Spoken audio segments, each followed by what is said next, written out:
పుష్యమి నక్షత్రంలో జన్మించిన వాళ్ళకు ఒక పరిహారం చెప్తాను.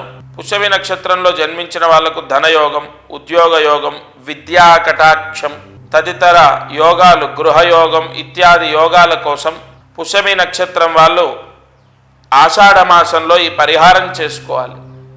ముందుగా ఆషాఢ మాసంలో ఏదైనా ఒక మంగళవారం రోజు తలస్నానం చేసి సుబ్రహ్మణ్య స్వామి దేవాలయంలో 8 ప్రదక్షిణాలు చేసి ఆ దేవాలయంలో స్వామికి, సుబ్రహ్మణ్య స్వామికి పుష్పమాల సమర్పించాలి.